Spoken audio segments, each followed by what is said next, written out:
Dear students, let us talk about matrix inversion, यानी finding the inverse of a matrix. सबसे पहली बात यह है जी कि it would be a square matrix, लेकिन इसके साथ ही ये भी नोट कर लें कि not all square matrices can be inverted. Okay? So जैसा कि आप देख रहे हैं on the slide, the sentence here, the first one, some square matrices can be inverted. जो नहीं इन्वर्ट हो सकते उनका जिक्र हम करते हैं थोड़ी देर के बाद। लेकिन यहाँ पे एक और जो स्टेटमेंट आपकी बुक के अंदर है और मैंने यहाँ पे भी लिखी है उसको देखें कि inverting a matrix is often necessary when solving equations with matrices and it has important practical ramifications. अच्छा जी, अब हम ये देखना चाहते हैं कि हम आर के अंदर कैसे करेंगे।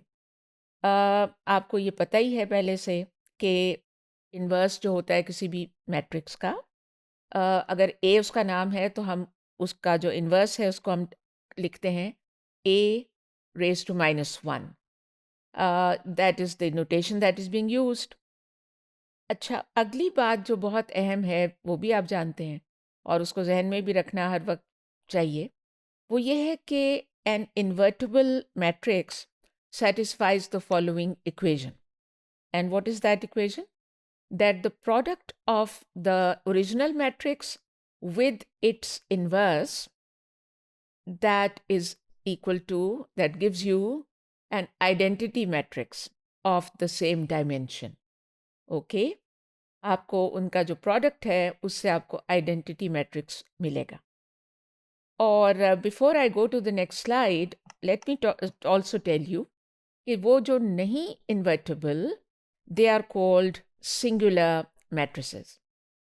All right, now let's come to this example 3 4 1 2। मैंने कॉलम वाइज पढ़ा। एक मैट्रिक्स हमने ये लिया, इट्स अ स्क्वायर मैट्रिक्स, और इसका हम इन्वर्स निकालना चाहते हैं। और वो जो हम विदाउट आर जब मैनुअली करते हैं वो सारी टेक्निक हमें पता है। वो करके जो आंसर आ रहा है दैट इज़ 1 -2 -0.5 एंड 1.5। अब जैसा मैंने अभी थोड़ी देर पहले कहा कि दोनों का जो प्रोडक्ट है that would be an identity matrix. तो आप देख सकते हैं कि ये 2 by 2 मैट्रिक्स यहाँ पे चल रहे हैं। ओरिजिनल भी 2 by 2 है, उसका इन्वर्स भी 2 by 2 ही होगा। और फिर जब हम मल्टीप्लाई करेंगे तो that will also be a 2 by 2 matrix. होना उसको क्या चाहिए? Identity matrix. यहाँ हम सिर्फ ये देख रहे हैं कि अगर हम इन दोनों को मल्टीप्लाई करें तो क्या वो आइडेंटिटी मैट्रिक्स आएगा। तो उसके लिए राइट साइड पे देखिए, जब हमने ए को बी के साथ मल्टीप्लाई किया तो ये देखें 1 0 0 1।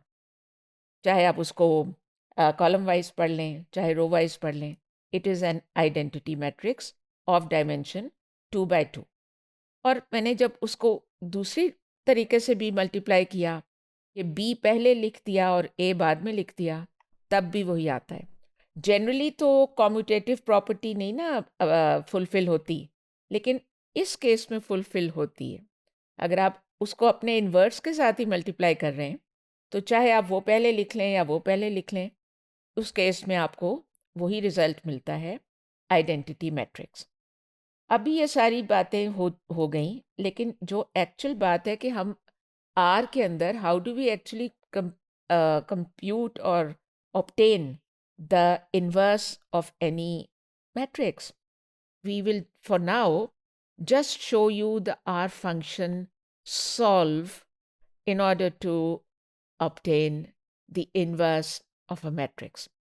Okay, ये आई एन वी वगैरह नहीं है, वरना तो हमारे जहन में आता है ना कि इन्वर्स की बात हो रही है तो आई एन वी होगा या कुछ होगा, लेकिन फंक्शन सॉल्व के ज़रिए ये होता है। एक approach, one approach. All right, let's look at it. अभी ये जो है 3 4 1 2, यही वाला जो अभी थोड़ी देर पहले लिया था, अगर इसको इन्वर्ट करना है तो देखें मुझे कुछ भी नहीं करना सिवाय इसके कि मैं सॉल्व उससे पहले सॉल्व लिख दूं।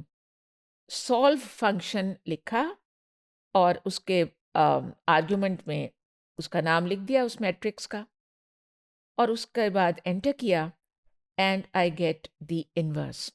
अभी थोड़ी देर पहले हम चेक कर चुके हैं ना कि ये और पहला वाला जब मल्टीप्लाई किया था तो वो आइडेंटिटी मैट्रिक्स आ गया था। So then it is obvious that this is the inverse of this matrix. और इसमें अब अगर आप चाहें तो मैं आपको ये करके भी दिखा देती हूँ।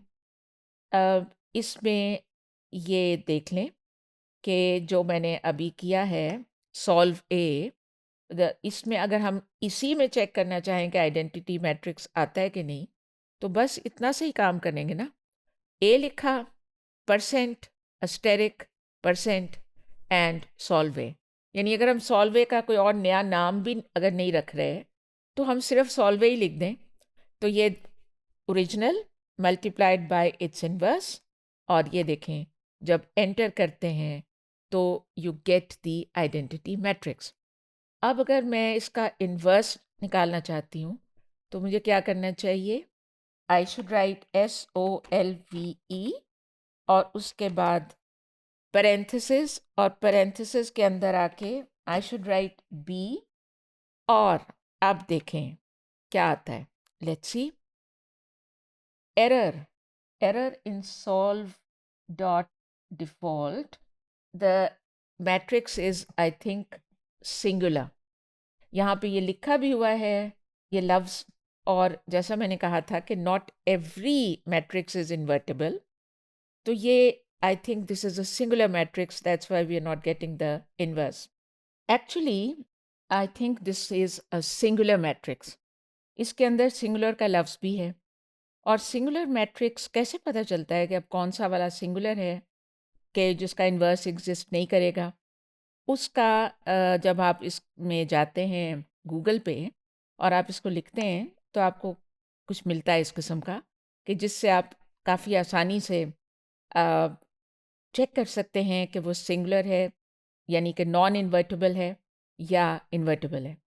मैंने जब ये लिखा गूगल के ऊपर कि not all square matrices can be inverted, तो क्या लिखा हुआ आया जी?